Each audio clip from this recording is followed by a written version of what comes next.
po mga kabayan. Kumustahin po natin yung Dolomite Beach.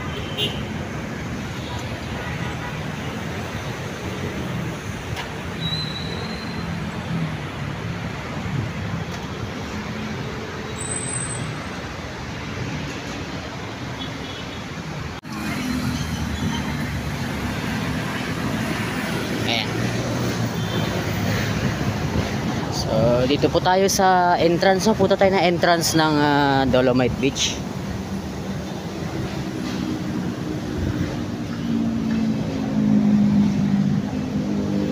Ross Boulevard.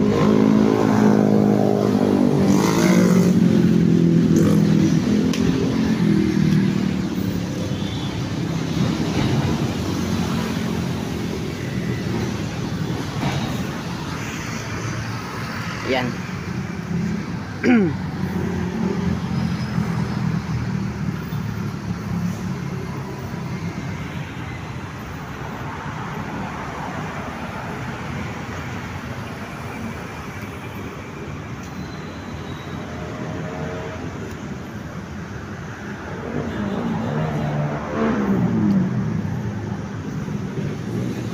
Ano nga ba?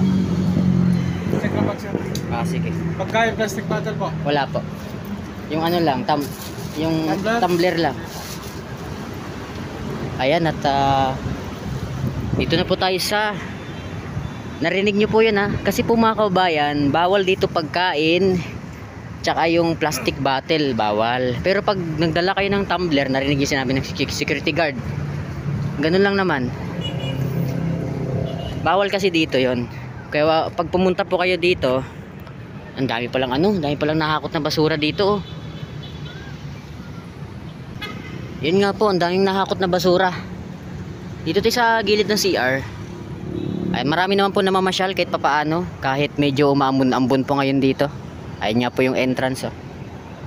So ayan, kinamusta natin Dolomite Beach. At mukhang nilagay na po nila. Ayun ang una ko napansin. Naglagay na sila ng payong kasi wala to nung nakaraan 3 payong ang nilagay nila. Ayan. So pwede na sumilong dyan pag umuulan. So ito nga po, maraming basura ngayon. Maraming nahakot na basura, pero wala namang basura tayong nakikita sa mismong buhangin. Marami lang nahakot na basura. So ayun po yung update natin na Manila Bay, Dolomite Beach po, mga kababayan, mga ka-eagles.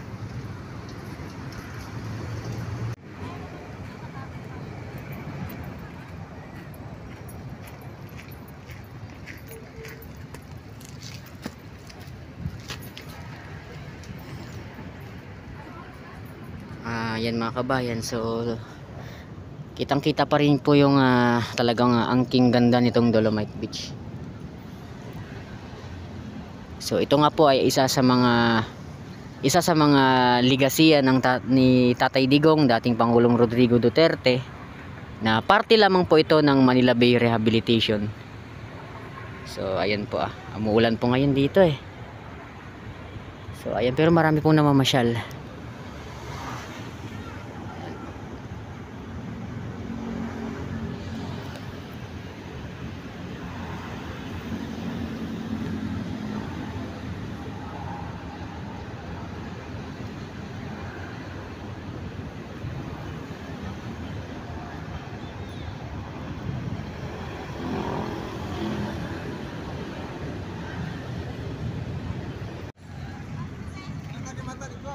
Ayan po mga kabayan, ito nga po yung malaking bato dito sa may Dolomite Beach.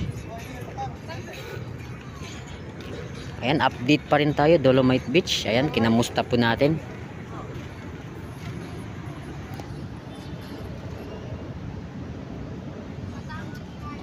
Ayan po ang mga namamasyal po dito.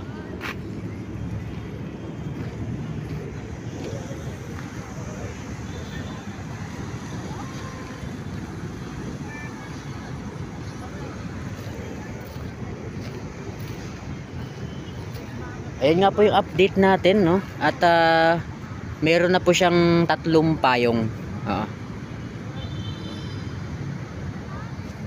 3 payong na siya.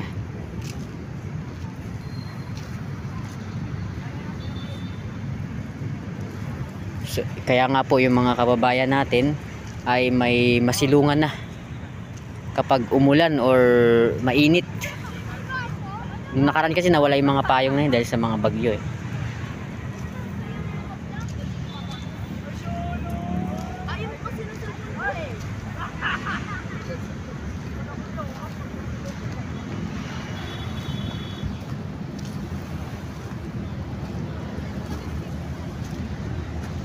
Ito nga talaga yung napansin natin dito.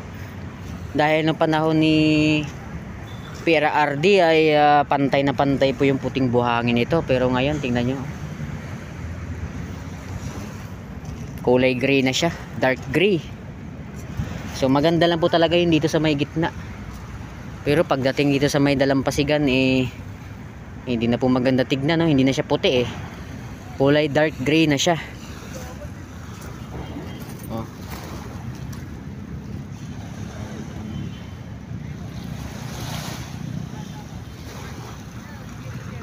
Bawal pa rin maligo ah. Sa mga gusto mamasyal dito, bawal, ang alam ko bawal pa rin maligo. Eh may mga madaming water lily ngayon ah.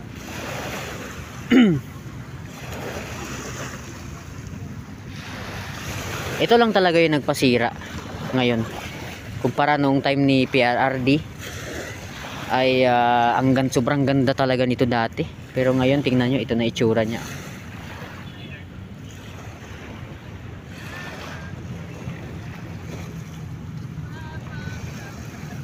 Maganda lang talaga doon banda. Pagdating ng dalampasigan mismo eh wala na. Nawala na yung ganda ng Dolomite Beach dati na kilala natin, no? Ito na po siya. So ayun mga kababayan, mga ka-eagles,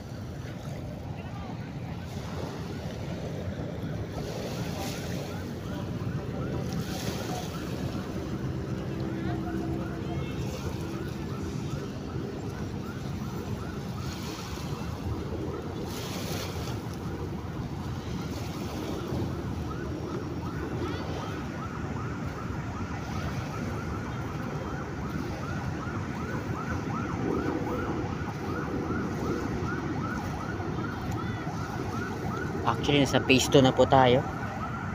Ayan po yung mga establishment dito. Dalawa lang po yan eh. Ito yung kilala, yung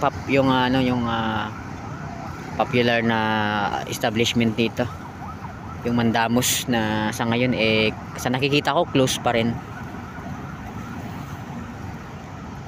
Yung mga tela dito. Tsaka hindi po siya pantay, no? Malaking part niya na hindi na talaga pantay, no? May mga lubog-lubog. Ayun na po siya. Mukhang sinarado yata nila dito eh. So yun po yung update natin sa may Dolomite Beach po mga kababayan, mga ka-eagles. Kinamusta lang po natin dahil matagal na rin po tayong hindi nakapunta ulit dito, para malaman nyo naman yung update po natin sa may Dolomite Beach, Manila Bay. Yun lamang po mga kababayan. Ayan, maraming salamat po sa mga nanood.